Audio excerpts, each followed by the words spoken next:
બરોડા ડેરીમાં રાજકારણ ગરમાયું. પ્રમુખ દિનુ મામા અને ધારાસભ્ય કેતન ઇનામદાર સામસામે. ડેરી પ્રમુખ દિનુ મામાનું નિવેદન, આક્ષેપો સાબિત કરો નહીં તો કોર્ટમાં લઈ જઈશ. સ્વાતંત્ર્ય દિવસના કાર્યક્રમમાં બરોડા ડેરીના પ્રમુખે વિરોધીઓ પર સાધ્યું નિશાન. દિનુ મામાએ પૂર્વ પ્રમુખ અજીત ઠાકોરને પડકાર ફેંક્યો. બરોડા ડેરીના વિવાદ મુદ્દે ખુલ્લા મંચ પર ચર્ચા કરવા કેતન ઇનામદાર મેદાને. કહ્યું, આગામી સાધારણ સભા પહેલા એમના સમયે હું હાજર રહેવા તૈયાર છું.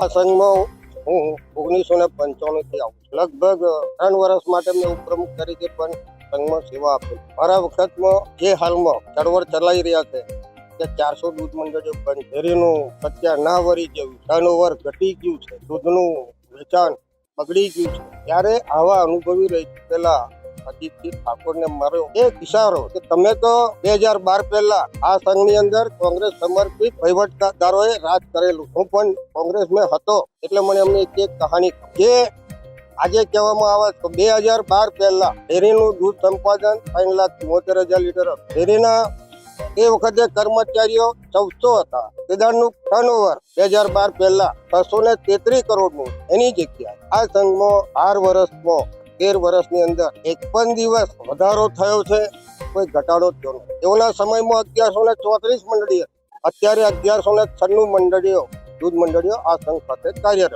એઓના વખતમાં એમને શું કર્યું, એટલો ભાવ ફેર આલ્યો. એમના વખતમાં મારા બધાના માધ્યમથી જણાવું કે તમે પ્રમુખ હતા, તમે ઉપપ્રમુખ હતા, તમે સાધારણ સભામાં દૂધ મંડળીની કમિટીના દૂધ ઉત્પાદકો હાથે કરેલી સભાઓ છે તો એનો જવાબ આપો. 400 મંડળીઓ બંધ થઈ હોય તો આ તો કોઈ મોઢાની વાતો નથી. સરકારી ચોપડે ઓડિટ થયેલું છે. એમને જે મુદ્દા માંગ્યા, કેટલા આક્ષેપો કર્યા, એ તમામ આક્ષેપો વાહિયાત છે. તેમ છતાં ખરે ખોટા નોમ લઈ દૂધ મંડળીઓના લેટર પેડો લાવી એક જ ટાઈપનું લખાણ લખી અને જે વાહવાહી કરવા નીકળ્યા છે એમને આપણા માધ્યમથી કહું છું, કાં તો એમના આક્ષેપ પુરવાર કરે તો કોર્ટમાં એનો સામનો કરવા પણ તૈયાર રહે. જ્યારે પણ આ સંઘ ઉપર ખોટી રીતે કોઈ આક્ષેપ કરશે તો સહેજ પણ ચલાવી લેવામાં નહીં આવે ને નહીં આવે. ત્યારે આક્ષેપો કરતા પહેલા પોતે શું કર્યું છે એનો પણ ખુલાસો કરવો જરૂરી છે ને છે. ઈચ્છા હોય તો એક સ્ટેજ ઉપર આવી જાય, એક મંચ પર આવી જાય અને જોઈ લે, હિસાબ કરી લે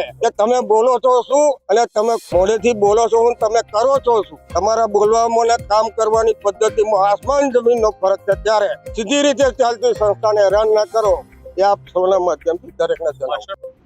આદરણીય બરોડા ડેરીના ચેરમેન દિનુ મામાના આપના માધ્યમથી એમની વાત મારા સુધી પહોંચી અને એની અંદર આડકતરી રીતે આપ કહો છો એ રીતે કે ભાઈ આપણી ઉપર સીધો ઇશારો છે કે ભાઈ આની અંદર કોઈ પણ, એટલે મારી વાત કરી કે ભાઈ જાહેર મંચ પર આવીને બેસે અને બરોડા ડેરીમાં થતા ભ્રષ્ટાચાર અને એના વહીવટ પર કંઈ પણ તકલીફ હોય તો મારી સાથે ખુલ્લા મંચ પર બેસે. ખરેખર હું અભિનંદન આપું છું. વહીવટકર્તા તરીકે એમને જે મને આ વાત આપણા માધ્યમથી જે કહી છે એ પ્રમાણે હું મામાને એટલું ચોક્કસ કહીશ કે મામા એના માટે હૃદયથી 15મી ઓગસ્ટના દિવસે આજ્ઞા 80મો સ્વતંત્ર દિન પર્વ છે ત્યારે ખૂબ દિલથી, હૃદયથી, ખરેખર ના કહેવા માટે, ખાલી કહેવા માટે નહીં પણ ખૂબ હૃદયથી હું તમને અભિનંદન આપું છું કે બરોડા ડેરી લાખો પશુપાલકોની સંસ્થા છે. આજે કાળી મજૂરી કરીને પશુપાલકો જ્યારે આ ડેરીની અંદર દૂધ ભરતા હોય અને એના રજૂઆતના માધ્યમમાં મને જો આપે ચેલેન્જ આપી છે ત્યારે હું આ ચેલેન્જને બહુ સારી રીતે પોઝિટિવ રહું છું, સ્વીકારું છું.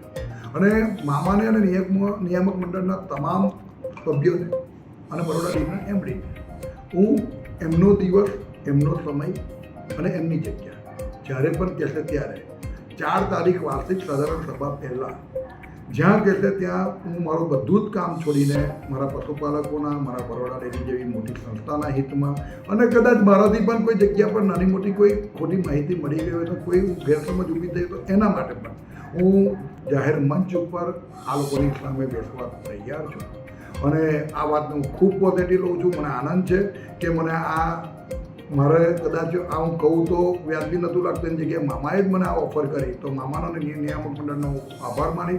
પણ 4 તારીખની વાર્ષિક સાધારણ સભા પહેલાં જાહેર મંચની જગ્યા, સમય અને દિવસ વહેલામાં વહેલી તકે નક્કી કરે એવું આપને માધ્યમથી હું એ લોકોને અપીલ કરું છું. કારણ કે આ વાત માત્ર મામાની કે મારી નથી, આ કોઈ રાજકીય બાબત નથી. આ માત્ર ને માત્ર એક લોકોના હિત માટેની વાત હોય ત્યારે અમે બધું જ ભૂલીને બધો સમય આમ તેમ કરીને આ સમયની હું રાહ જોઉં છું. એટલે વહેલી તકે મને એ સમય આપે એ આપણા માધ્યમથી જણાવો.